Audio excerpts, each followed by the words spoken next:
Hello students. आप लोगों ने हम लोग का जितना भी वीडियो है सबको आपने बहुत ज्यादा पसंद किए और सब्सक्राइब किए, लाइक किए और शेयर किए, इसीलिए आप लोगों को बहुत बहुत धन्यवाद। आज मैं ऐसा एक टॉपिक के ऊपर वीडियो ला रहा हूं जो टॉपिक बोल नहीं सकते, यही है आपका मेन मूल मंत्र। एग्जाम से पहले हर स्टूडेंट एग्जाम से पहले नर्वस हो जाता है कि क्या पढूं क्या ना पढूं। तो मैं अपना 12 साल का एक्सपीरियंस से मैं आप लोगों को एक छोटा सा ट्रिक्स, छोटा सा टाइम मैनेजमेंट, क्या पढ़ने से आप अच्छा से अच्छा मार्क्स ला सकते हैं, उसी के ऊपर मैं आपको आज ये वीडियो लेके आ रहा हूं। आई होप आप लोग सभी इससे बेनिफिटेड होंगे और आप लोग ज्यादा से ज्यादा इसको पसंद करेंगे। ठीक है, सो आप लोगों का सबसे जरूरी चीज क्या है? Time management.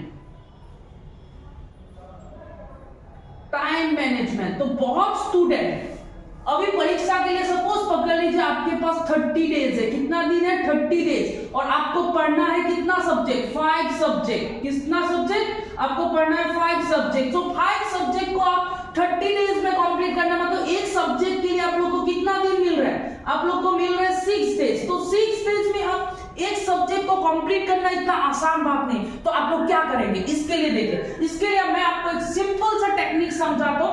आप सपोज पकड़ लीजिए मैं अपना सब्जेक्ट के ऊपर बताता हूं, बिजनेस स्टडीज। क्या है आपका? Business studies. सो बिजनेस स्टडीज का मतलब क्या? आप लोगों ने पूरा साल बिजनेस स्टडीज को पढ़ा। What is management, what is principles of Henri Fayol, what is centralisation, what is staffing, what is directing, what is recruitment, सब आप लोगों ने पढ़ लिया। लेकिन अब परीक्षा से पहले आप क्या पढ़ेंगे? आप लोग नर्वस है, कहां से पढ़ूं, कहां शुरुआत करूं, याद है या नहीं है, बहुत कुछ प्रॉब्लम आप लोग के सामने आता है। तो आप लोग सबसे पहले टारगेट कीजिए। मैं अपना एक्सपीरियंस से बताता हूं, एज ए टीचर मैं इतना साल से पढ़ा रहा हूं। आप लोग सबसे पहले देखिए क्या करना चाहिए आप लोग को। आप लोग एक काम कर सकते हैं, सबसे पहले प्रीवियस क्वेश्चन पेपर से जो इंपॉर्टेंट क्वेश्चन होता है, इंपॉर्टेंट क्वेश्चन, उसको पहले आप पढ़िए। जितना हो सके इंपॉर्टेंट क्वेश्चन को आप पढ़िए। जो इंपॉर्टेंट क्वेश्चन है, देखिए जो चैप्टर से जो क्वेश्चन बार बार रिपीट हो रहा है उसको आप पढ़ के क्लियर कीजिए। ठीक है, उसके अलावा आप लोग क्या कर सकते हैं? आप लोग कर सकते हैं कि हर टॉपिक का क्या होता है? हर टॉपिक का एक बेसिक लाइन होता है। क्या होता है? एक बेसिक लाइन होता है। क्या होता है आपका?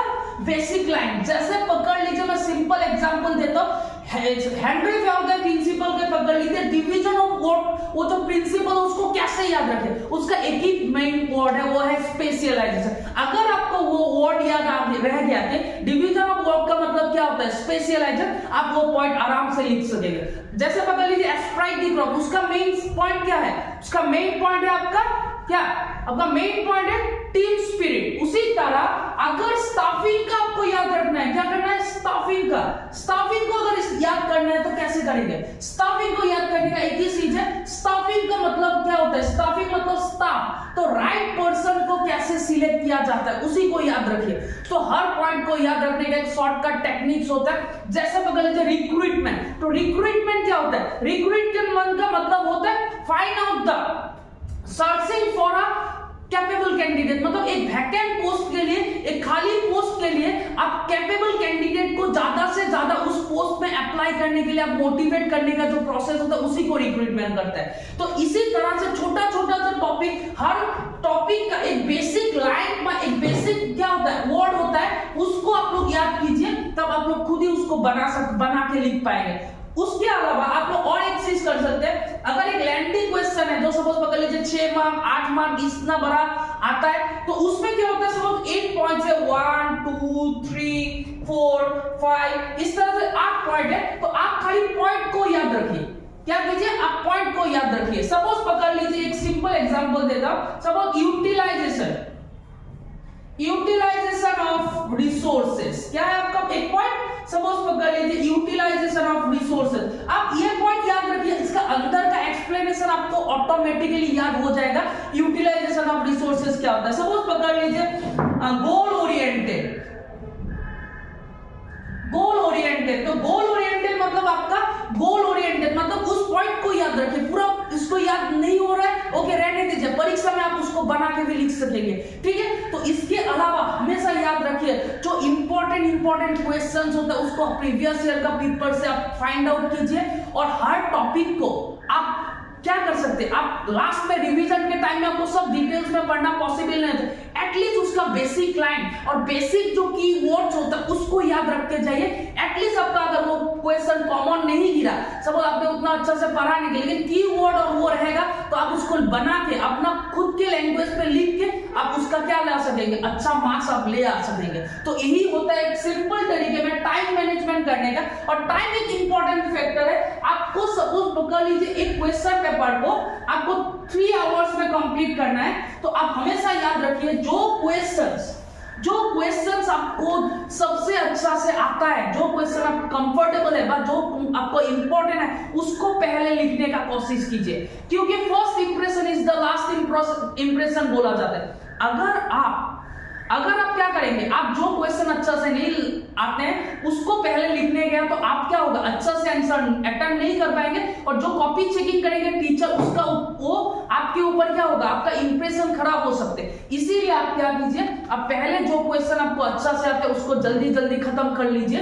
सपोज पकड़ लीजिए 3 घंटा का पेपर है, आपको 80 मार्क्स में से आपको 50 मार्क्स अच्छा से आते हैं, तो पहले 50 मार्क्स जल्दी करके खत्म कर लीजिए। बाकी रह गया कितना मार्क्स, 30 मार्क्स। उस 30 मार्क्स के लिए आपके पास कितना है, सपोज पकड़ लीजिए 2 या 1.5 घंटा बचा है, उसमें आप अपना जो बेसिक लाइन व टॉपिक्स जो वर्ड्स आपको याद है उसको बना के भी लिख के अब आउट ऑफ 30 आप कितना ला सकेंगे, मिनिमम पकड़ लीजिए आप 70 ला सकेंगे। तो कितना हुआ, आउट ऑफ 50 इधर से 30 में से आपको कितना आ गया 70, तो कितना हुआ 50 प्लस 20 70 मार्क्स आ गया आपका। और प्रोजेक्ट से पकड़ लीजिए आपको 15 मिल गया, कितना हो गया आपको मिनिमम 85 मार्क्स आराम से आ जाएंगे। तो इसीलिए आप हमेशा ये कीजिए, ऐसा कोई क्वेश्चन पेपर में कभी डायरेक्शन नहीं देता है कि आपको क्वेश्चन नंबर 1 को ही पहले अटेम्प्ट करना है। आप क्वेश्चन नंबर 20 को भी पहले अटेम्प्ट कर सकते हैं, 15 को भी अटेम्प्ट कर सकते हैं, और आप 1 नंबर को भी अटेम्प्ट कर सकते हैं। तो आपको जो सबसे बढ़िया से आता है उसको पहले अटेम्प्ट कीजिए और बाकी सबको धीरे धीरे आप करते रहे। उससे क्या होता है, आपका कॉन्फिडेंस भी बिल्डअप होता है।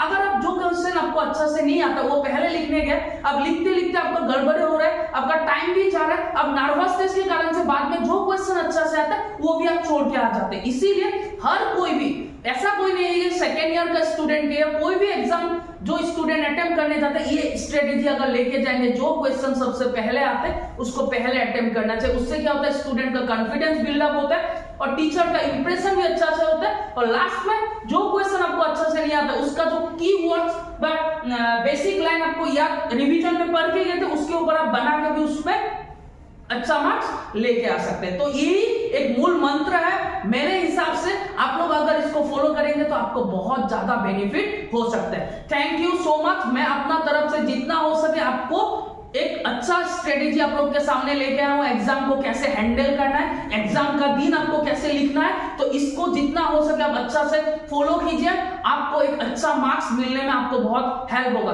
Thank you so much. और अगर ये वीडियो आपको अच्छा लगा तो हम लोग का चैनल को लाइक, सब्सक्राइब और शेयर कीजिए। अगर अच्छा नहीं लगा तो आप लोग शेयर मत कीजिए, सब्सक्राइब मत कीजिए, क्योंकि मेरा एक ही मकसद है कि अगर वीडियो अच्छा लगा तभी सब्सक्राइब कीजिए, अच्छा नहीं लगा तो सब्सक्राइब मत कीजिए, शेयर मत कीजिए। Thank you.